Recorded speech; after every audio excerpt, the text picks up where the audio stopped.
Bible relays many references regarding the possession of wisdom. Among the narratives of the Bible, King Solomon is renowned for his display of wisdom, while Daniel was accounted as one of the wise men of Babylon for his insight. Yet what is to be made of the wisdom of Elihu? Who was Elihu, and how might his wisdom benefit us today? We will consider these questions in today's edition of Truth Unveiled.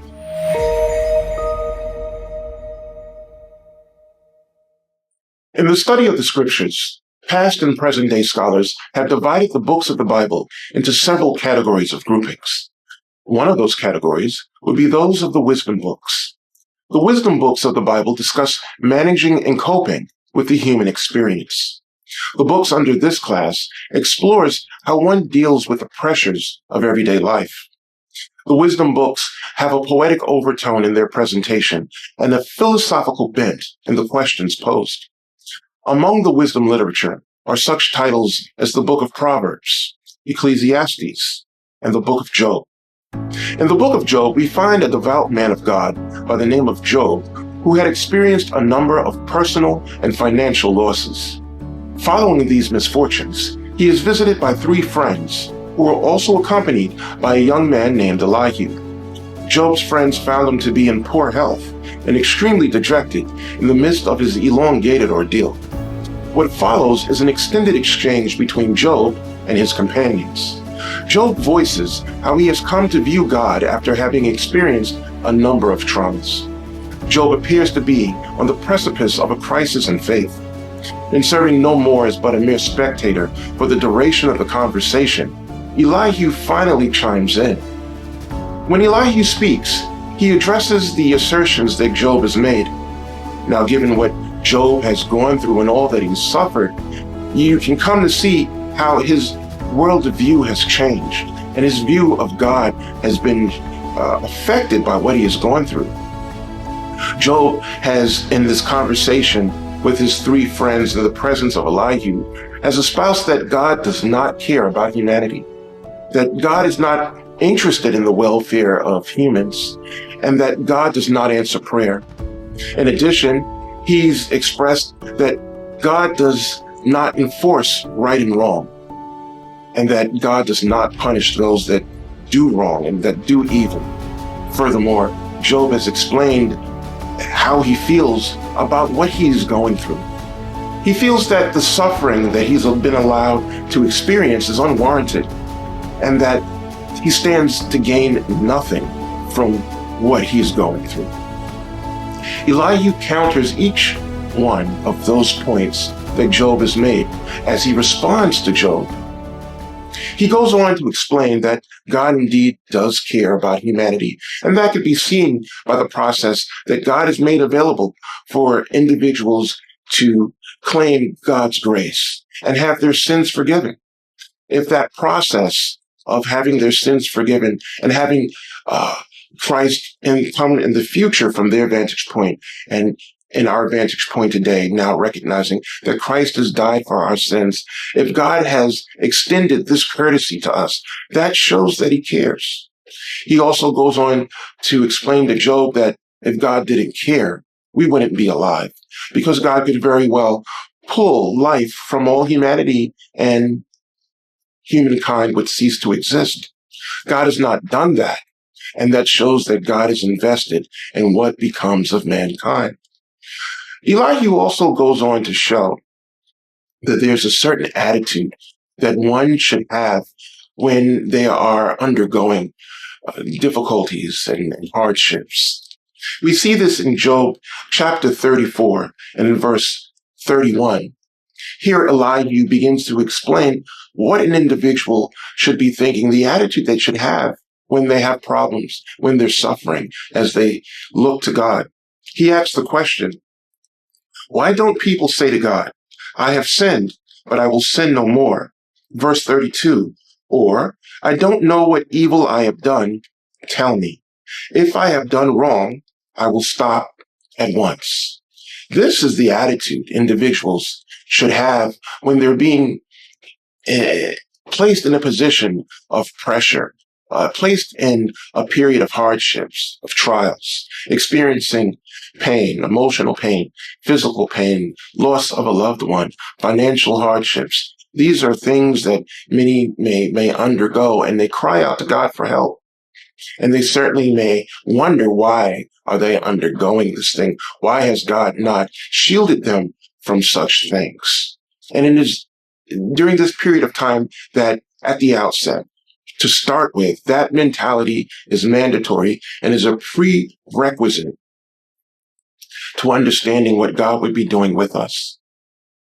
Job was one that did not want to take that stance and continued to assert that I've done nothing wrong and there's nothing that I can learn from in this kind of exposure.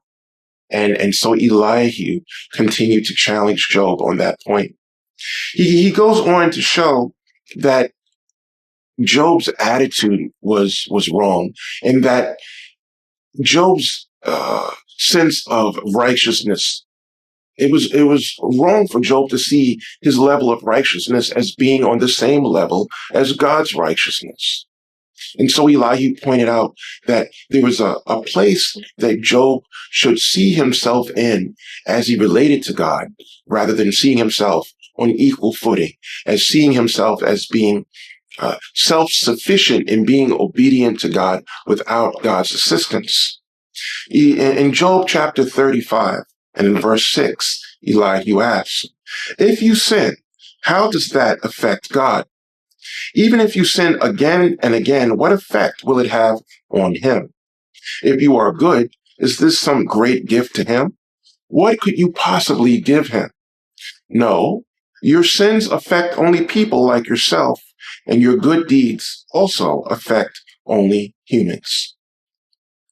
And here Elihu was trying to show Job that his righteousness is actually insufficient, and that he is not capable of achieving perfection independently apart from God. And Elihu also goes on to show that God does care about humanity and how right and wrong is delegated. God does enforce justice. God does punish the wicked. However, it is not Job's place to dictate to God when and how he does it, and that Job needed to recognize his place in the relationship as he dealt with God, his standing. Furthermore, Elihu goes on to show that Job was in need of taking on a contrite spirit rather than thinking that he was without fault. And he was encouraged to be more cognitive of what he was in need of or what he was lacking, that he needed to be more intuitive and more objective in his evaluation of himself, more objective in his personal introspection to see what God was doing. Elihu moves to now directly speak to why Job was suffering and undergoing what he was going through. And we see this in Job chapter 36 and verse 7. Elihu says, he never takes his eyes off the innocent, but he sets them on thrones with kings and exalts them forever. Here, Elihu is referencing how God will ultimately place those that he has worked with on thrones of positions of power and governmental authority in the kingdom. He goes on and continues in verse 8, if they are bound in chains and caught up in a web of trouble, he shows them the reason. He shows them their sins of pride. And here, Elihu begins to speak to having a contrite spirit, having humility, and understanding that one is in need of instruction from God, rather than thinking they are independently self-sufficient and able to navigate right and wrong, imploring and implementing righteousness in one's own character in and of themselves. Can't be done. You can't do it on your own. You need God. And you need to understand that. And this is what Elihu is expressing to Job.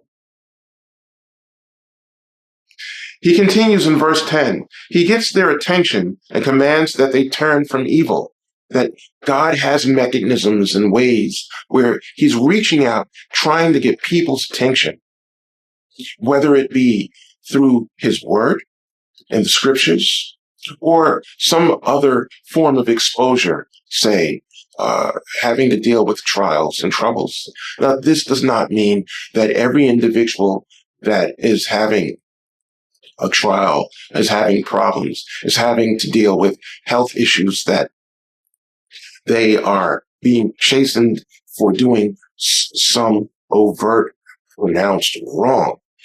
But what Elihu was saying, that when individuals are in this kind of exposure, there's something to gain. There's something to learn from it.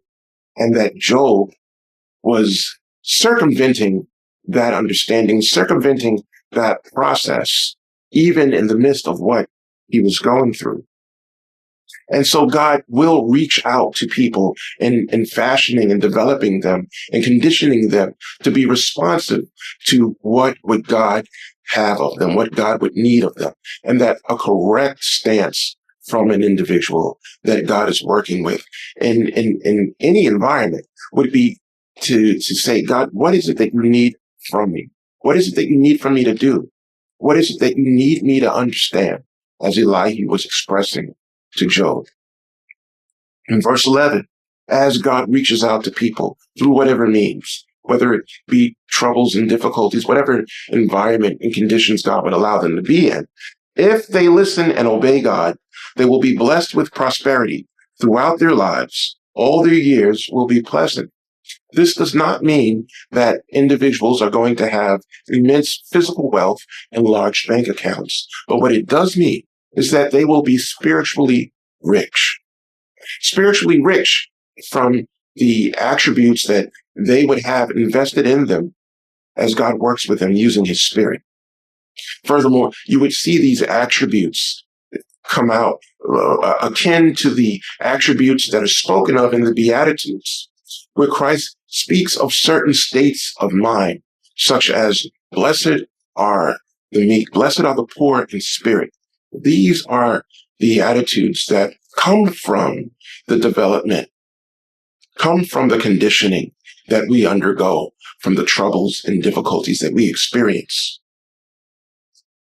Verse 12, but if they refuse to listen to him, they will cross the river of death and die from lack of understanding. They will eventually have their life cut short and not be able to pursue what God is looking to make ready for us in eternal life. For the godless are full of resentment. Even when he punishes them, they refuse to cry out to him for help. This is not what we are to emulate. We are to have a contrite spirit and be open to God's direction, open to where God would lead us and what he would have us understand, and take away from what we are experiencing and going through in our daily lives. He speaks to the evil in verse 14. They die when they are young, after wasting their lives in immoral living. In verse 15, but by means of their suffering, he rescues those who suffer, for he gets their attention through adversity. It is through the troubles and the difficulties and the challenges that we have in life that pose as a means of development and developing God's character in us. This is the curriculum that we are undergoing. And Elihu continues to explain this to Job. God is leading you away from danger, Job, to a place free from distress. He is setting your table with the best food. He's trying to explain to Job what God is doing with you, what he's allowing you to undergo right now is for your own good. It is for your betterment. It is not meant to hurt you, but make you improve, make you develop the character of God and be just like God is. He likens it to the best food. not food that would make you sick, not food that you would regurgitate up. God is giving you good things, Elihu was explaining, despite the fact of how much it hurts. And so many of us will look at what Job went through, and we can see ourselves in him, see ourselves in what he is going through, in the way he's thinking. As we have our problems, as we have our difficulties, we can come to think, you know what? Maybe this whole process doesn't work. Maybe God doesn't care. Maybe God isn't answering my prayers. Maybe God doesn't hear me. God isn't responsive. None of this is working or making sense. And here Elihu was explaining things have not gone off the track. Things God is still involved in the life of those he's working with. And that what we are undergoing is for our benefit. We do not have the right to dictate to God, instruct God how to act, how to behave, how to measure out justice, how to give us what we need, what is best for us. We don't have the comprehension or the capacity to understand things in the way that God sees it, just like Job did it. And in the same way Job couldn't see what was being done for his good, sometimes we can't see that either. But Elihu and his wisdom is mapping this all out so we can see how God is working something good in us. Verse 17, Elihu continues, but you are obsessed with whether the godless will be judged. Don't worry. Judgment and justice will be upheld. Don't worry about how someone else is being treated, how someone else may be committing wrongs, but they're not being punished. And then you begin to question, why am I going through this? Elihu is going, don't question others. Focus on your own development. Focus on what God is doing with you. Verse 18, but don't let your anger lead you to mockery. Do not get to the point where you get so upset that you can't see what God is doing with you. You become so overwhelmed with what you're going through. You begin to say things like, God doesn't care. God doesn't respond to prayer. God isn't concerned. God isn't listening. These are the wrong attitudes to have. Don't let yourself be bribed into sin. Don't get tricked into that kind of thinking. Don't get tricked into thinking that there is no God. Another mistake people can default to in their reasoning. Verse 19, could all your cries for help or all your mighty efforts keep you from distress? There's no way to avoid this conditioning. There's no way to avoid this development. This is a part of our growth process. Even Christ himself, being the Son of God, learned obedience through suffering. This is how we become children of God. This is how God reprimands us and grooms us and raises us into his children. And so Elihu continues, be on guard. Turn back from evil, for God sent the suffering to keep you from a life of evil. Dare I say, Elihu was expressing this was intentional to Job. This was meant for your development, and that Job was to take advantage of what he was going through and take on the proper attitude, take on humility and a contrite spirit, and look to God and now say, what is it that I need to do? What is it that you need from me? What is it that I need to learn and understand? But up until this point, Job was against that kind of reasoning and would not even entertain the thought that perhaps there was something that he too could learn from what he was going through. We as well need to take away these same sentiments and apply the wisdom that Elihu was using to our lives and our experiences. As we return to the narration in the book of Job, we find that God presents himself in a whirlwind to Job, to Job's three friends, and Elihu.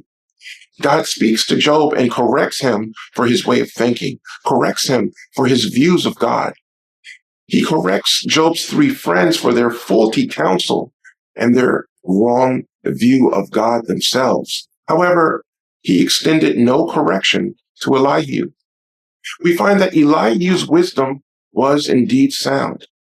and that Elihu's wisdom is wisdom that we too should implement in our lives as we suffer, as we go through trials and difficulties and have hardships, and look to God and maintaining and pursuing a relationship with Him. Hi, we would like to offer some free study materials that will help you examine the question we addressed today. We would like you to listen to the sermon, Does a Christian Suffering Make Sense? By George Roper. Also, we would like you to listen to the sermon, Why Evil, Pain, and Suffering? By Mike James. You can find both of these sermons by visiting cgi.org and visiting the sermon section of the website and searching for the title of the message. If you live in New York City, New York, and would like to attend church with today's presenter, George Roper, visit cginewyork.org for more information. Thanks again for watching Truth Unveiled.